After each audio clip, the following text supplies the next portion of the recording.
नमस्कार, आप देख रहे हैं वन उत्तराखंड। मैं हूं आपके साथ हर्षदा। आइए नजर डाल लेते हैं इस वक्त की हेडलाइंस पर।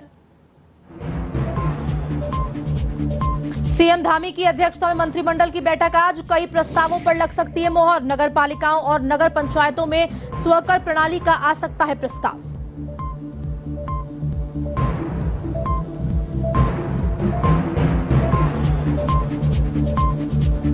श्रावण मास की कांवड़ यात्रा संपन्न। 13 दिनों तक चली यात्रा के दौरान 3 करोड़ 81 लाख कांवड़ियों ने उठाया गंगाजल। हरिद्वार डीएम और एसपीओ ने अधिकारियों और कर्मियों को दी शाबाशी।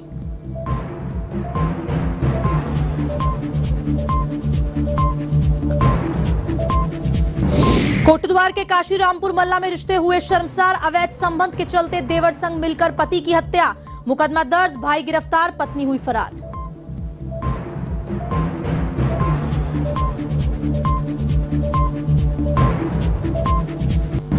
पौड़ी जनपद में गुलदार का आतंक। मैठाड़ा घाट बाजार में कई लोगों को किया घायल। रेलिंग में फंसने के बाद गुलदार ने तोड़ा दम।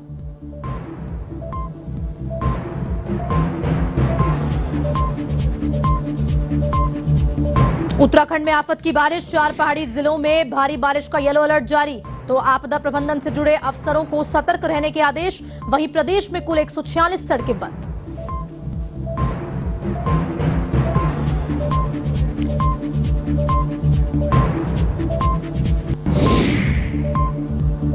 अब खबरें विस्तार से।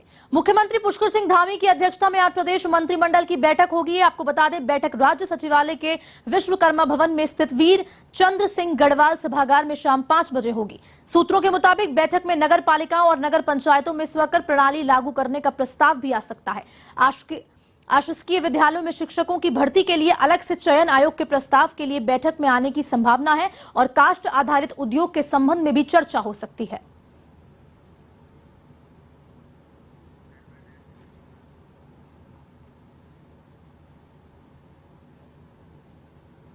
सुप्रीम कोर्ट ने prevention of money laundering act के तहत गिरफ्तारी के ईडी के अधिकार को बरकरार रखा है। कोर्ट ने कहा कि ईडी की गिरफ्तारी की प्रक्रिया मनमानी नहीं है। इसी को लेकर दिल्ली संवाददाता ज्योति सिंह ने उत्तराखंड के पूर्व मुख्यमंत्री हरीश रावत से की खास बातचीत। उत्तराखंड के पूर्व मुख्यमंत्री हरीश रावत हमारे साथ बातचीत के लिए मौजूद है। सर, सुप्रीम कोर्ट के फैसले को आप कैसे देखते हैं, क्योंकि सुप्रीम कोर्ट ने तो ये फैसला दे दिया कि ईडी का दुरुपयोग नहीं हो रहा। सुप्रीम कोर्ट ने ये फैसला थोड़ी दिया कि ईडी यदि दुरुपयोग कर रहा है तो उस दुरुपयोग के खिलाफ सत्याग्रह नहीं होगा। आप मुझे बताइए, सत्याग्रह तो दुरुपयोग कर रहा है, उन संस्थाओं का दुरुपयोग हो रहा है। हम कह रहे हैं संस्थाओं का दुरुपयोग हो रहा है। यही ईडी की रूपी संस्था थी जिसने कहा इस मामले में सोनिया जी के खिलाफ, राहुल जी के खिलाफ कुछ बनता ही नहीं है। और जब व्यक्ति बदला, कैप्टिव सिचुएशन पैदा की गई, तो जो है अब जो है 5-5 दिन, 11 साढ़े 11 घंटे पूछताछ हो रही है। सोनिया जी से तीसरे दिन पूछताछ हो रही है। तो ये दर्शाता है कि दुरुपयोग हो रहा है। नहीं तो पहला हेड कहता है कि ये इसमें केस कोई बनता ही नहीं है। वो भी तो संस्था थी। आप सत्याग्रह की बात कर रहे हैं, लेकिन बीजेपी कह रही है कि सत्याग्रह का सिर्फ दिखावा किया जा रहा है। सत्याग्रह नहीं, ये दुराग्रह है। जब अंग्रेजों के खिलाफ गांधी के नेतृत्व में सत्याग्रह हो रहा था, तब भी ये भाजपाई अंग्रेजों की बोली बोलते थे, कहते थे दुराग्रह है। और आज भी ये अंग्रेजों के डुप्लीकेट हैं। इनको भारतीय लोकतंत्र ही दुराग्रह लगता है। ये तो इस लोकतंत्र को खत्म करना चाहते हैं और हमारी लड़ाई इस लोकतंत्र और संसदीय लोकतंत्र को, संवैधानिक लोकतंत्र को बचाने की। एक और सवाल लूंगी मैं आपसे कि बीजेपी का ये कहना है कि सोनिया गांधी को राजनीति छोड़कर सच को सामने लाना चाहिए। इतने करोड़ों का घोटाला कर दिया उन्होंने। मतलब जजमेंट दे दिया भाजपा ने, कह दिया कि ईडी को इसी को फॉलो करना है। ये कह दिया। पहले ये पूछ करके लाइए, तब मैं बताऊं इसका जवाब दूंगा। धन्यवाद हमसे बातचीत करने के लिए। तो उत्तराखंड के पूर्व मुख्यमंत्री हरीश रावत हमसे यहाँ पर बातचीत के लिए जुड़े हुए थे। इनका साफ तौर पे कहना था कि जब तक सोनिया गांधी और राहुल गांधी से पूछताछ चलती रहेगी, तब तक कांग्रेस का सत्याग्रह चलता रहेगा। कैमरा पर्सन रेहान के साथ ज्योति सिंह, A1 TV, दिल्ली। गुरु पूर्णिमा के एक दिन बाद शुरू हुई श्रावण मास की कावड़ यात्रा शिवरात्रि को जलाभिषेक के साथ संपन्न हो गई है। मंगलवार को भी 30 लाख शिव भक्तों ने गंगा जल उठाया और अपने प्रदेशों के लिए रवाना हुए। वहीं 13 दिनों तक चली कावड़ यात्रा के दौरान 3 करोड़ 81 लाख कावड़ियों ने गंगा जल उठाया और यात्रा के अंतिम दिन डीएम विनय शंकर पांडे और एसपी डॉक्टर योगेंद्र सिंह रावत ने कांवड़ यात्रा सकुशल संपन्न होने पर ड्यूटी करने वाले अधिकारियों और कर्मियों को शाबाशी दी।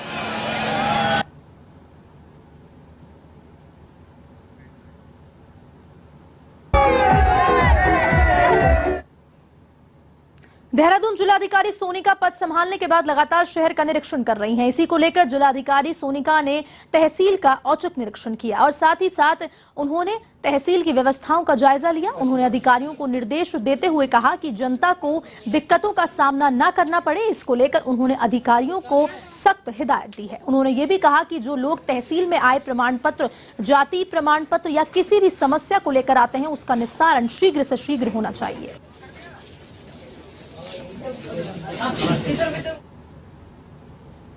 आज मैं तहसील में आई थी तो कुछ चीज़ें हैं जो कि यहाँ पे थोड़ी इम्प्रूवमेंट की ज़रूरत है। जैसे जो लोग आते हैं उनको पता नहीं चलता किस तरफ जाना है, कहाँ प्रमाण पत्र बन रहे हैं, कहाँ खतौनियाँ हैं, कहाँ पे कौन बैठा है, साइन बोर्ड्स यहाँ पे हैं नहीं। नीचे से जब ऊपर आते हैं तो भी तहसील को ढूंढना पड़ता है। तो ये सारी चीज़ें अभी तहसीलदार साहब को और हमारे एसडीएम साहब को मैंने बताया है कि लोगों को कम से कम असुविधा है और यहाँ हेल्प डेस्क एक बन जाए या कोई एक आदमी जो डायरेक्शन यहाँ पे जो खड़े रहते हैं एटलीस्ट बता दें कि कहाँ पे कौन सी चीज़ हो रही है, जिससे लोगों को इधर उधर भटकना ना पड़े। इसके अलावा भी थोड़ा कार्य प्रणाली में भी जो सुधार लाया जा सकता है जिससे लोगों को असुविधा कम हो, वो भी इंस्ट्रक्शन दी है। अभी तो आज मैंने जो PWD है उनको ये कहा था कि जो रास्ते पे मटेरियल पड़ा रहता है जिसकी वजह से लोगों को आने जाने में और जो फुटपाथ पे चलते हैं लोग उनको भी असुविधा होती है, तो इंस्ट्रक्शन दिए हैं। पर क्योंकि बरसात का सीज़न है तो अभी ये इन कामों में गति लाने में थोड़ा समय लगेगा, लेकिन ये इंस्ट्रक्शंस ऑलरेडी PWD को दिए हैं।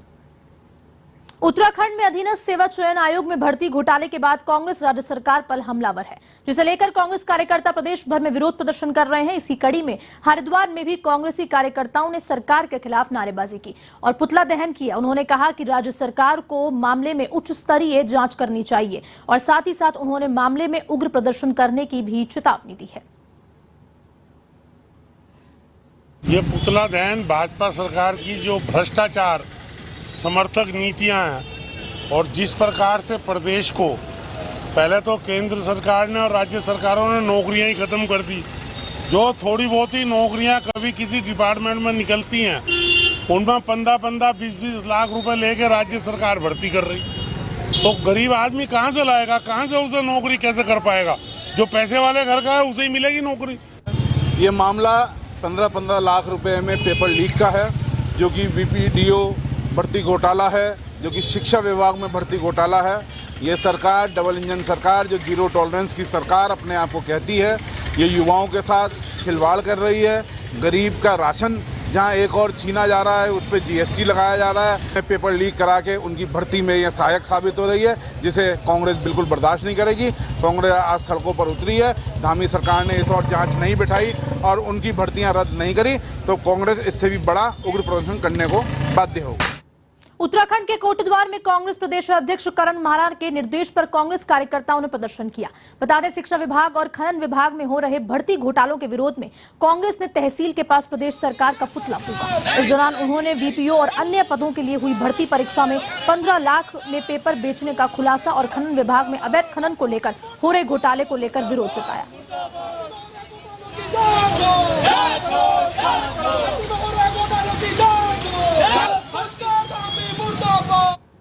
भर्ती के अंदर तो सबसे बड़ा आयोग है अधीनस्थ चयन आयोग, उसके अंदर 15-15 लाख रुपए के घोटाले किए गए। उससे क्या हुआ, जो होनहार बच्चा था वो तो पीछे रह गया, जो बुद्धू बच्चे थे वो आगे आ गए। इससे क्या होगा, उत्तराखंड के जो होनहार बच्चे पीछे रह जाएंगे और उनको बेरोजगारी और बढ़ जाएगी। तो बैकडोर जो एंट्री है, हो सकता है ये पहले भी हुई हो, जो पोल ना खुली हो। हम चाहते हैं कि इसकी आगे शुरू से लेकर आगे तक, जब तक भाजपा की सरकार है, जो भी चयन हुआ है उसकी CBI द्वारा जाँच होनी चाहिए। और इसके अलावा आपका खनन का मुद्दा है, आपका सहकारिता का मुद्दा है। सहकारिता में और शिक्षा में वहाँ पे भी जो है अवैध भर्तियाँ चल रही हैं, मतलब बिना किसी विज्ञप्ति के, बिना किसी इन्फॉर्मेशन के जो है भर्तियाँ चल रही हैं। वहाँ भी पैसे का घोटाला चल रहा है। तो मैं सरकार से ये मांग करता हूँ, धामी सरकार से, कि इसकी निष्पक्ष जाँच हो। निष्पक्ष जाँच नहीं होगी तो कांग्रेस के जो लोग हैं वो धरने बैठेंगे, धरना देंगे, आंदोलन करेंगे, सत्याग्रह करेंगे और जेल भी भरेंगे। वहीं नैनीताल के रामनगर में कांग्रेस के वरिष्ठ नेता रणजीत सिंह रावत के नेतृत्व में कांग्रेस कार्यकर्ताओं ने सरकारी भर्तियों में घोटाले के विरोध में प्रदेश सरकार और मुख्यमंत्री पुष्कर सिंह धामी के खिलाफ नारेबाजी की और प्रदर्शन करते हुए सरकार का पुतला दहन किया। वहीं रणजीत सिंह रावत ने कहा कि इस मामले में विभाग के कई अधिकारी और कर्मचारी भी लिप्त हैं, लेकिन उनके खिलाफ कोई भी कार्रवाई नहीं की जा रही, जिसके चलते उन्होंने मुख्यमंत्री से इस्तीफा देने की मांग की और चेतावनी भी दी है कि यदि सरकार ने इस मामले में कोई सख्त कार्रवाई नहीं की तो कांग्रेस पूरे उत्तराखंड में उग्र आंदोलन करने के लिए मजबूर होगी। मुख्यमंत्री होश में आओ, होश में आओ, होश में आओ। आप सब विदित हैं, कांग्रेस ने अभी विधानसभा में मामला उठाया था कि उत्तराखंड अधीनस्थ चयन आयोग में भर्तियों में घोटाला हुआ है और लोगों को जो मोटी मोटी रकमें देकर के पास कराया गया है, जिसका प्रमाण खुद सरकार ने दे दिया है कि एसटीएफ ने 6 लोगों को आरोपित करते हुए गिरफ्तारी की है, उनके खिलाफ मुकदमा डाला है। हम कहना चाहते हैं ये छोटी मछलियों को पकड़ करके कुछ नहीं होगा। अधीनस्थ चयन सेवा आयोग में अगर क्लर्क या प्रोग्रामर जो है, टेक्नीशियन है, वो प्रश्न पत्र लीक कर सकता है तो फिर मुख्यमंत्री कुर्सी पर काहे के लिए बैठे हैं। सिंचाई विभाग में आवंटित किए गए बजट में बंदरबांट और घोटाले की सूचना पर अधिकारियों की टीम काशीपुर पहुंची और दस्तावेजों की जांच पड़ताल के साथ जरूरी जानकारी जुटाई। सिंचाई विभाग के अधिकारी दीक्षित ने नहरों का स्थलीय निरीक्षण किया और दरअसल सिंचाई खंड काशीपुर के अंतर्गत नहरों में सिल्ट की सफाई को लेकर विभाग द्वारा टेंडर की प्रक्रिया की गई थी, जिसमें विभागीय ठेकेदार अशोक शर्मा का आरोप है कि पिछले वित्तीय वर्षों में करीब 3.5 करोड़ से अधिक और वर्तमान समय में अभी तक 1.5 करोड़ आवंटित हुआ और अधिकारियों द्वारा बंदरबांट की गई और नहरों की साफ सफाई नहीं की गई।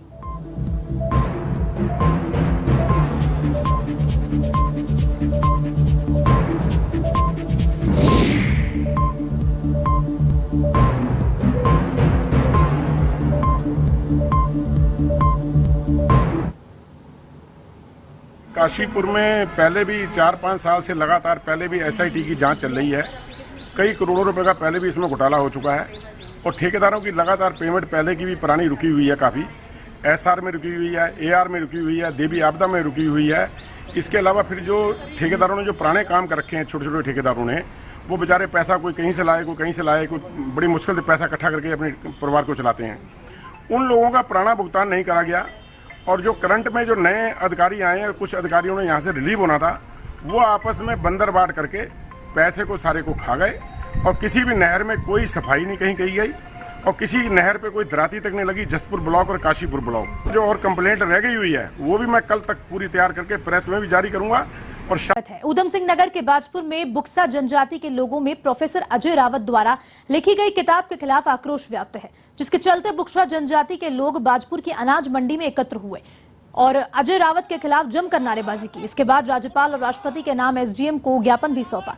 आपको बता दें कि प्रोफेसर अजय रावत ने बुक्सा जनजाति के लिए अपनी किताब में कुछ अपशब्द लिखे हैं, जिसे लेकर बुक्सा समाज के लोगों में आक्रोश है। बुक्साओं का अपमान नहीं सहेंगे, नहीं सहेंगे। बुक्साओं का अपमान नहीं सहेंगे, नहीं सहेंगे। डॉक्टर अजय रावत ज्ञानी है, अपना लेख वापस लो, वापस लो, वापस लो। जसपुर में व्यापार मंडल द्वारा प्रेस वार्ता कर सेल्स टैक्स विभाग के खिलाफ नाराजगी व्यक्त की गई, जिसको लेकर जसपुर व्यापार मंडल द्वारा मुख्यमंत्री के नाम उप जिलाधिकारी को ज्ञापन सौंपा। व्यापार मंडल का कहना है कि जीएसटी के अधिकारियों द्वारा सर्वे के नाम पर व्यापारियों का उत्पीड़न किया जा रहा है, जो बर्दाश्त नहीं किया जाएगा।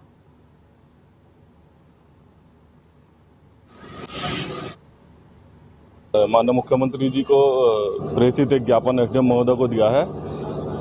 ये इस संबंध में दिया है कि जो जीएसटी के अधिकारियों द्वारा व्यापारियों का उत्पीड़न किया जा रहा है, सर्वे के नाम पे उन्हें परेशान किया जा रहा है। आज व्यापारियों के अंदर रोष भी है और भय का माहौल भी है। हम व्यापार मंडल पूरा जसपुर ना हम उनको उत्पीड़ित होने देंगे और ना ही उनको हम परेशान होने देंगे। आज हमने ये ज्ञापन मुख्यमंत्री जी को दिया है।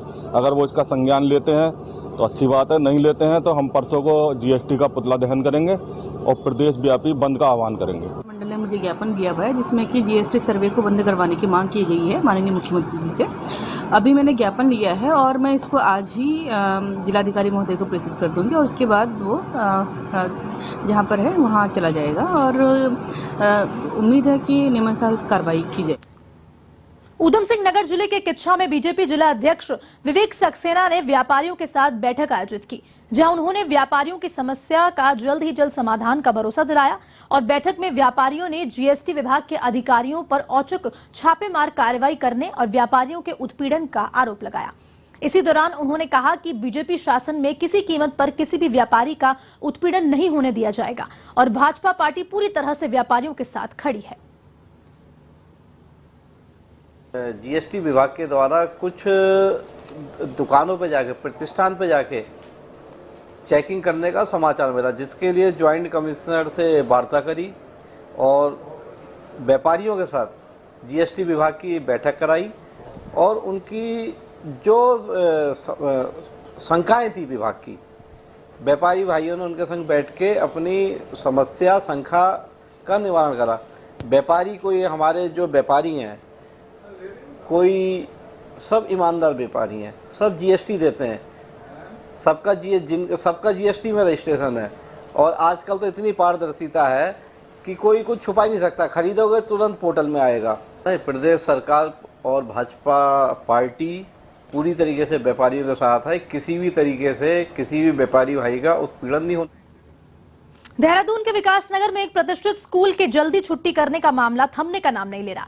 आपको बताते चले कि क्षेत्र के एक स्कूल में जुमे के दिन आधा घंटा पहले छुट्टी किए जाने का नोटिस बच्चों को दिया गया था, जिसको लेकर हिंदू संगठनों ने इस मामले को तूल देकर सांप्रदायिक बनाने की कोशिश की, लेकिन अब अभिभावक स्कूल के पक्ष में खड़े हो गए हैं, जिनके एक प्रतिनिधि मंडल ने जनसंघर्ष मोर्चा के अध्यक्ष रघुनाथ सिंह नेगी से मुलाकात की और स्कूल के खिलाफ हो रही साजिश पर विराम लगाने की मांग की।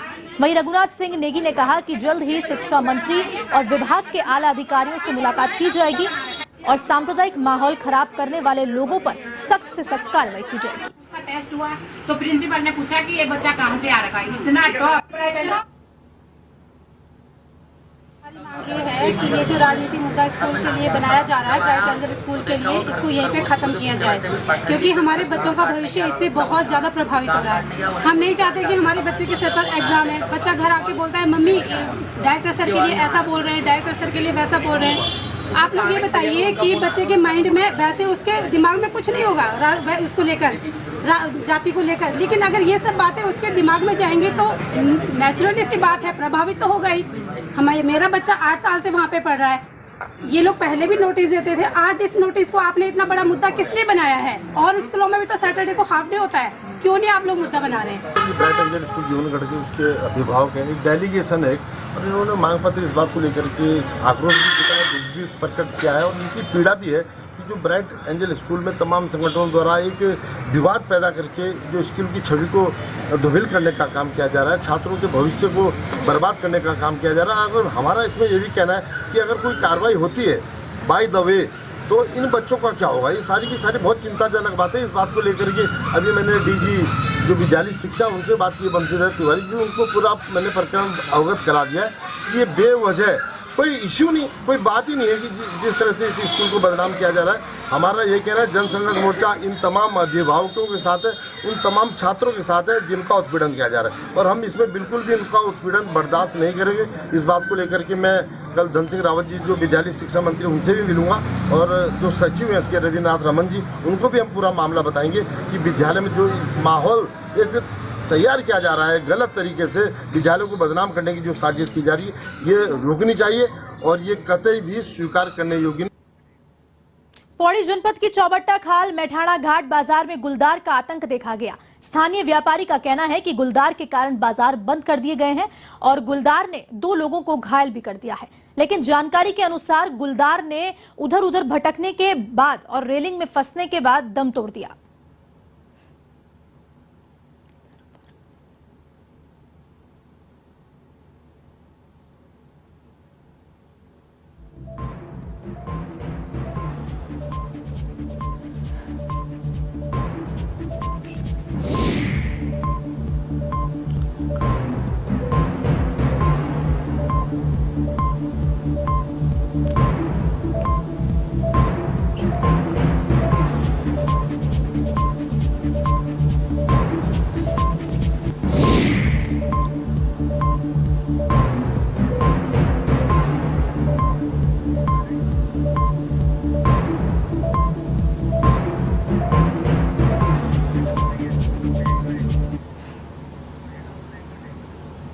फिलहाल के लिए एवन उत्तराखंड में इतना ही। आप देश और दुनिया की तमाम खबरों के लिए देखते रहिए एवन टीवी। नमस्कार।